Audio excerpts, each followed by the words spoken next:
자, 이번 시간에는 32번째 기출유형인 질문지의 형식에 대해서 알아보도록 하겠습니다. 보시죠. 질문지의 형식은 질문 방식에 따라서 분류를 할 수가 있는데, 그 첫 번째는 직접 질문하고 간접 질문 두 가지가 있어요. 직접 질문 같은 경우에는 그냥 다이렉트로 물어보는 거예요. 그러니까 뭐 돌직구가 되는 거고, 간접 질문은 이제 변화구가 되는 거죠.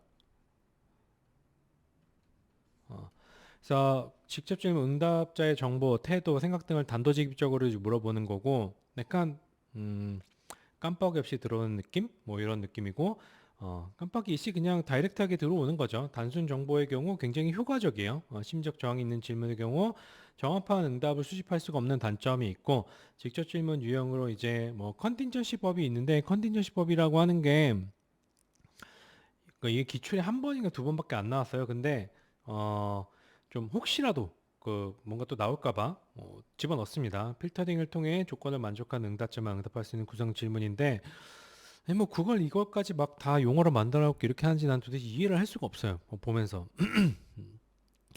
이게 뭐냐면은 이제 뭐 당신은 이제 뭐 예를 들어 회사원입니까? 라고 했는데 예라고 하면은 뭐 해당 설문은 회사원들은 응답하지 않는 설문이니까 이제 나가주세요 라고 하는 게 뭐 컨팅처시법이라고 이야기를 할 수가 있고, 아니면은 뭐 위에 어떤 제품을 좋다고 말씀하신 분들은 뭐 다음 응답으로 가세요 뭐 이런 식으로 하는 게 컨팅처시법이라고 이야기를 할 수가 있습니다. 그런 것들이 직접 질문이고, 간접 질문은 응답자가 조사된 직접적인 의도를 파악하지 못하도록 문장을 구성을 하는 거예요. 사회적 바람성에 대한 답변 회피. 그러니까 일반적으로 대부분 설문지는 뭘로 돼 있냐면 직접 질문으로 돼 있어요. 직접 질문으로 돼 있고, 간접 질문은 약간 애매한 어떤 자극이나 이런 것들을 주면서 응답을 받는 게 간접 질문이에요. 대신에 이거는 애매한 자극이나 어떤 형식 규칙이나 이런 것들이 없기 때문에 신뢰도나 타당도에 주의를 기울여야 되고, 어, 응답을 해석하기 위한 기준이 미리 설정이 되어 있어야 됩니다. 뭐 그렇지 않은 경우에는 해석이 중구난방으로 되겠죠.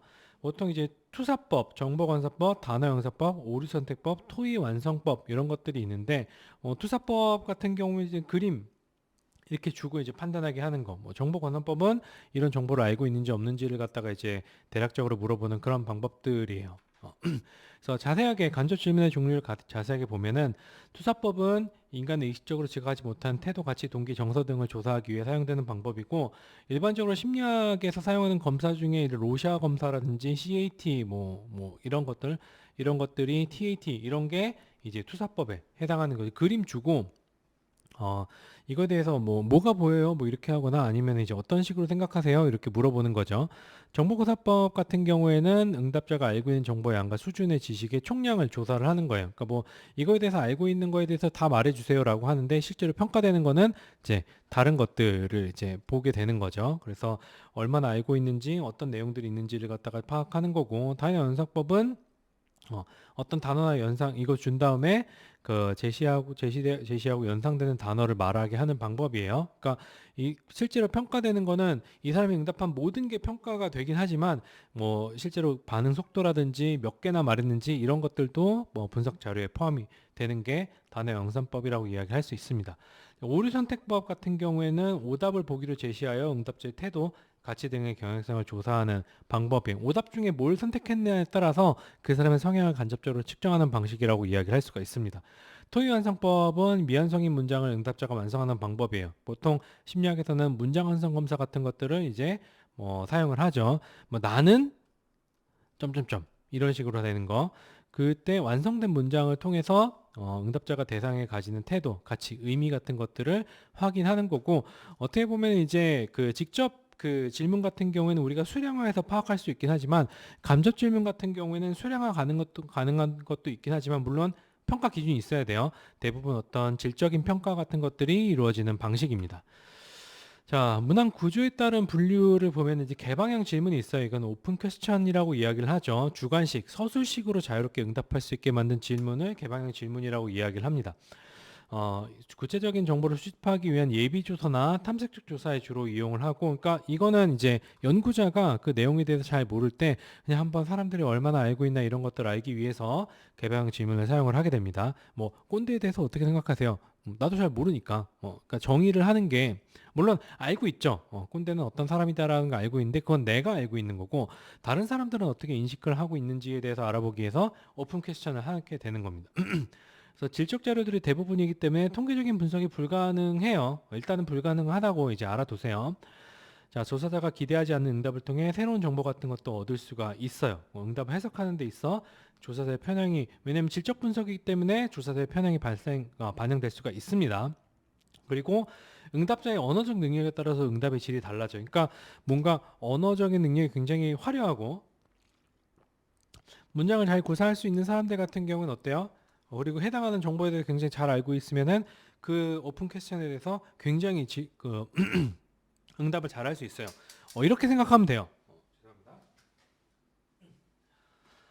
이렇게 생각하면 돼요. 여러분들이 학교에서 주관식 문제 풀죠, 시험에서. 그런 것들이 어떻게 보면 오픈 퀘스천이라고 볼 수가 있습니다. 무엇 무엇에서 기술하시오라고 되어 있으면 물론 그거에 대해서만 기술하면 되긴 하는데 여러분들이 얼마나 공부했고 이걸 티를 내고 싶잖아요, 교수님들한테. 그러면은 정말 쓰잘데기 없는 것까지 막 자세하게 적어갖고 이제 낸단 말이에요. 그런 것들이 어떻게 보면은 개방의 질문이라고 얘기를 할 수 있겠죠. 선택지가 없기 때문에 모름 혹은 무응답 가능성도 높아요. 그러니까 여러분들이 이제 답변에 뭐라고 써요? 교수님 죄송합니다. 뭐 이런 거 쓰는 것들이 어떻게 보면은 무응답이죠. 일관된 응답이 얻기가 어려워요. 그러니까 주관식 문항 채점을 해보면은 사람들마다 학생들마다 응답이 다 달라. 물론 이제 그 문제에 대한 어떤 답을 쓰긴 하지만 답이 막 다 조금 조금씩 다르단 말이에요. 그러면 이제 이걸 어떻게 평가를 해야 되나 하는 고민이 되죠. 그래서 저는 시험 낼 때 주관식 안 내요. 왜냐면 내가 평가하기 굉장히 어렵고 그게 어떻게 보면은 개인 뭐 물론 평가 기준이나 이런 것도 있긴 하지만 내가 힘들잖아. 자, 아무튼 그런 것들이 이제 개방 질문에 이제 그 해당하는 거고, 그다음에 이제 폐쇄형 문항 같은 경우에는 체크리스트나 객관식 이런 것들이 객관식 뭐, 객관식이 이제 폐쇄형이에요. 그러니까 단답형은 오픈이죠.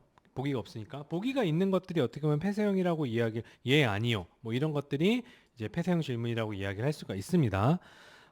여기서 응답 가능한 반응들이 모두 포함되거나 유사한 범주 혹은 중복되는 범주를 포함하여 과도하게 많은 응답 범주가 제시될 경우 응답자들이 답변을 어려워할 수 있어요. 이게 뭐냐면은 예를 들어서 이제 뭐 어떤 답변 보기가 있는데 뭐 이런 식으로 이제 하는 거죠.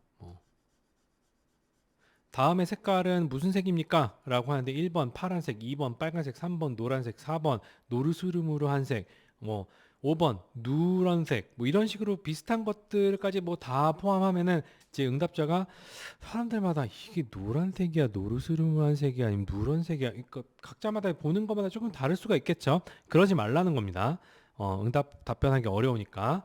그러니까 엄밀히 구분된 어떤 그 범주들끼리 이런 문항 그러니까 보기들을 구성을 해야 되고 어쨌든 이런 보기들이 제시가 되니까 계량화가 하기 쉬워요. 수량화가 하기 쉽고 점수 내기 쉽고 그 다음에 이제 채점이나 이런 것도 굉장히 쉽겠죠. 응답 시간이 빠르고 응답자의 부담도 상대적으로 적은 편. 생각 안 해도 돼요. 물론 생각 어느 정도 해야 되긴 하지만 앞에 있는 오픈 퀘스천처럼 생각을 많이 할 필요는 없는 거죠. 선택할 수 있는 보기가 없을 경우 응답자의 반영이 어려워. 그러니까 개인적으로 가지고 있는 신념이나 아니면 생각이나 이런 것들을 측정할 때, 내가 생각하는 거는 여기 없어. 라고 하면은, 이거 뭐라고 대답해야 되지? 보통으로 대답해야 되나? 모름이 없네? 근데 또 모름이라는 번호를 넣게 되면은 또 이거는 조사자가 또 힘들어져요. 자, 모름이라고 대답하는 걸 우리가 또 어떻게 평가를 해야 되는가? 뭐 그런 것도 코딩을 어떻게 해야 되고 어떻게 점수를 내야 되는가? 그런 것도 고민이 되는 거죠. 자, 양자택일 다지선 체크리스트 순위형이 폐쇄형에 해당이 됩니다. 폐쇄형 질문의 종류 같은 양자택일 같은 경우는 예, 아니요, 요거예요. 중립적 의견을 배제할 경우에 뭐 양자택일형이 되고 다지선다형 같은 경우에는 3개 이상의 응답 범위를 제시하고 이들 중 하나를 선택하는 것들이 있는 거고 체크리스트 여러 개 응답 중 내가 여러분들이 뭐 예를 들어 어떤 사이트 가입하게 되면은 여러분들 선호나 이런 것 조사하는 거 있잖아요. 그런 것들이 어떻게 보면 체크리스트가 되는 겁니다. 순위형은 1, 2, 3위를 고르시오. 이런 질문이 이제 순위형 질문이라고 이야기를 할 수가 있죠. 자, 그래서 문제 풀어볼게요. 개방형 질문에 대한 설명 중 틀린 것은 강제성이 없으며 다양한 응답 얻을 수 있죠. 특정 견해의 삼색형 질문 적합하죠. 표현상 차이는 있으나 응답에 대한 동일한 해석이 안 되죠. 개방형 질문 같은 경우 사람들이 어떤 응답에 대한 기준이나 이런 것들이 뭐 명세하게 제시되어 있으면은 뭐 그거에 따라서 이제 그 답을 뭐 적을 수도 있긴 하지만 그런 거 어떻게 보면 답은 이미 정해져 있는 거를 쓰는 거니까 오픈 퀘스천의 의미에 맞지는 않아요. 그래서 동일한 해석이 불가능합니다. 일관성 유지할 수 없어요. 그래서 개방형 질문 틀린 거는 3번이 정답이에요. 자유응답형 질문으로 응답자가 할 수 있는 응답의 형태를 제약하지 않고 자유롭게 표현하는 방식 맞죠? 이게 개방형 질문의 특징입니다. 자, 다음 질문지의 형식 중 간접 질문의 종류가 아닌 것은 간접 질문은 변화구라 그랬어요. 변화구. 투사법 간접 질문 맞아요. 오류 선택법 맞아요. 컨팅전시법은 이건 직접 질문법의 형태라고 이야기를 했었죠. 그럼 정답은 3번이에요. 토의 완성법은 문장 완성법, 문장 완성 검사라든지 이런 것들 이야기했었죠. 자, 그래서 질문지의 형식에 대해서 간단히 알아봤고요. 이제 다음 유형에서 또 다른 내용 보도록 하겠습니다. 수고하셨습니다.